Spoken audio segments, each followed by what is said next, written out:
Yo, what's going on, guys, and welcome to a brand new Madden Ultimate Team video. Now, today's video, man, it's just going to be us catching up to today's date. You guys can see I'm actually opening up 2 Thanksgiving bundles, which shows, how old this footage really is. Now, if you guys didn't know, I did have to work, Thanksgiving night. I'd work Black Friday, all that madness. You guys were probably out, shopping, enjoying time with your family. I was the one working and all of that madness. Now, obviously, I could have got some videos done, which is why you guys did see pack openings. Also, I recorded some Guess Who's during that time, which is why this video didn't get up instantly. So, yeah, this is pretty much going to be us catching up. Maybe that'll be the title of this video, the catch up. I actually think that's a Drake song. But, anyways, you guys seen that last Thanksgiving pack? We pulled 288 overalls and Gerald McCoy. We're actually going to go ahead and insert him into the starting lineup. Obviously, Tamba Hali went in that JJ Watt set, so I sold him for like 50K, and I'm sure you guys could tell I just kept scrolling between them because I was like, did I really just get that in my pack? Now, that was my best pack for really quite some time. We went ahead, man, sold Hali, like I said, and kept Gerald McCoy. Now, you guys see my opponent on the first play, had a fumble, and we brought that all the way back to the house. Here he dropped way back with his quarterback. I'm not quite sure what he was trying to do, and we end up getting the interception with Malcolm Smith. Soon after that play, the connection to your peer has been lost. Now, in game number 2, this was on like Tuesday, so Doug Martin at this point was a brand new player, and I noticed my opponent had him on his offense, so I was kind of game planning to try and stop that card. But in honesty, it was Jameis Winston and his wide receivers just absolutely dominating us. You guys can see we're up 3-0 at this point with about 2 minutes remaining, and Jameis Winston just executed this 2-minute drill to almost perfection, man. You guys see he's 9 of 14, closing in on 100 yards. He doesn't have a touchdown yet, but he's going to go ahead and get 4 yards away on this play right here. But then later on, 1st and goal, man, Jameis Winston is going to find that team of the week, Doug Martin, and that's going to be the game's first touchdown. So obviously, we only have 3 points up at half. Our offense has been very sluggish. In the second half, things didn't get much better. Here on 3rd and 8, Winston, that one ends up being an incomplete pass, so my opponent does have to settle for the field goal. So even though we've played absolutely terrible at this point, we have a chance to go ahead and tie this game up at 10 apiece. Now, obviously, the game plan is to get Le'Veon the ball every play. Well, I shouldn't say every play, but pretty much every way in any way we can. There he picks up the first down, and since I noticed my opponent was bringing, the outside linebacker blitz, I decided to go ahead and, man, just dump it off to my tight end. And who would have thought? Out of all the plays in the playbook, it happened to be a quick slant that would result in a huge touchdown for us. Now, after that play, I'm thinking, okay, maybe we're going to turn things around here in the second half and, probably just blow this guy out. But our defense could not get his offense off of the field. He started getting his run game going a little bit. Here on 3rd and 5, again, Jameis Winston finding a receiver. Now, he would be just short, so we have a chance to come up with a huge stop here on 4th and 1, but Jameis Winston's going to end up connecting with his tight end.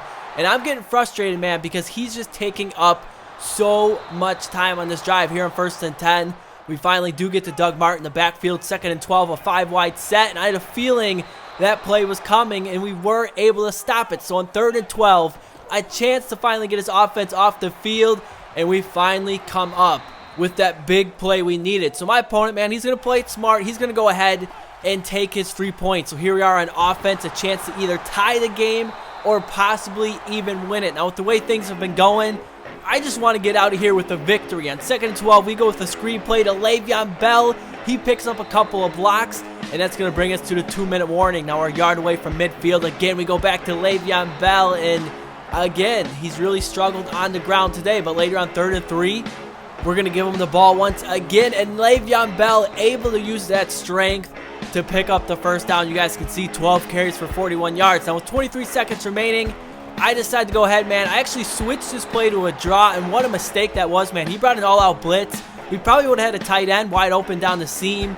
Instead, that run play goes absolutely nowhere. Here on 3rd and 12, I tried getting it to Keenan Allen. He ran into our own tight end, so we just had to go ahead and settle for the field goal. I mean, that's the way this game's been going. We got players on offense running into each other, and it's just been an absolute mess. Now, starting in overtime, we got things going quickly. Here's a quick play to Julian Edelman on the very next play. Well, I shouldn't say the very next play. A few plays later, we find Keenan Allen, and this drive is starting to look good. Here on 3rd and 10, we find Jeremy Langford, but he's going to be a couple yards short of the first down. Now, to be honest, I obviously thought about going for it in that situation. You guys see, it actually turned into a 4th and 7 because I end up getting a delay of game. I actually tried drawing him off sides, and to be honest, that's probably what we should have done. Jameis Winston down 3 points has a chance to tie this game or win it with a touchdown.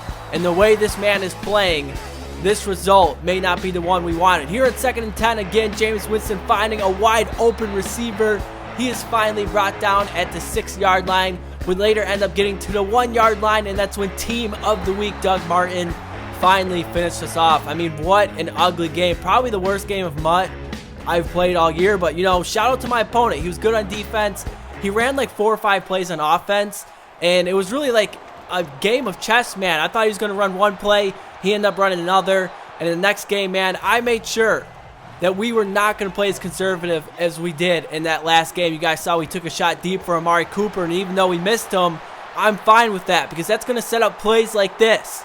A halfback draw on 3rd and 4, and Jeremy Langford takes that one 78 yards for the touchdown, and we definitely needed a play like that. But again, man, our defense continued to struggle. You guys see Adrian Peterson picking up a nice gain there in the ground. Here in 2nd and 5, that is Benjamin Watson, a man who's having an outstanding season replacing Jimmy Graham, and he wasn't done in this drive just yet. You guys see some embarrassing play by me on the user, and Ben Watson is in there for the touchdown to tie things up at 7 apiece. But like I said, we are not holding back in this game, man. We are taking Teddy Bridgewater off of his leash, and we are just letting him, you know, really take control of this game. You guys see a beautiful pass there to Amari Cooper here, avoiding the pressure, and a beautiful throw on the run to Le'Veon Bell. Now, unfortunately, we would have to settle for a field goal before the half ended, but seriously, Teddy Bridgewater is looking like an outstanding quarterback in this game. Now, starting off the second half, you guys see in 2nd and 16, I'm not sure how that was not intercepted, but to be honest, I feel like that animation happens all the time, so it probably should have been intercepted, but I'm not surprised one bit that it wasn't. So there's another big play by our offense. That puts us up 17-7.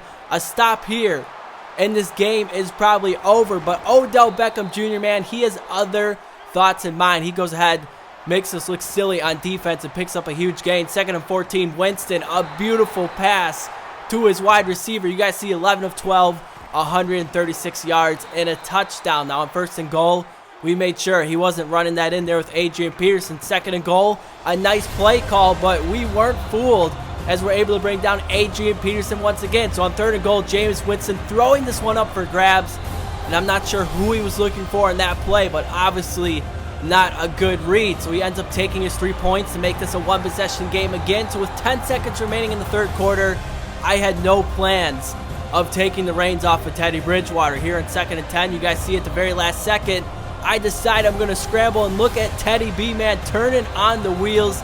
He ends up sliding at the 29-yard line, a huge pickup. And the next play, Le'Veon Bell picked up a first down on the ground, and my opponent would end up quitting. I guess he thought I would take the field goal, go up 20-10 with about 2 minutes remaining, and the game was over. Who knows? Maybe we would have scored a touchdown. But anyways, we are now caught up to date. Hopefully tonight we'll get Night Train Lane. I also plan on bringing in some throwback players. I know they're going for pretty cheap right now because it's a new Blitz set.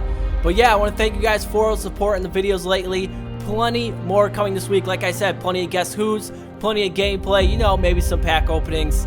Okay, probably a lot of pack openings. But yeah, I hope you guys enjoyed. Until next time, I'll see you later.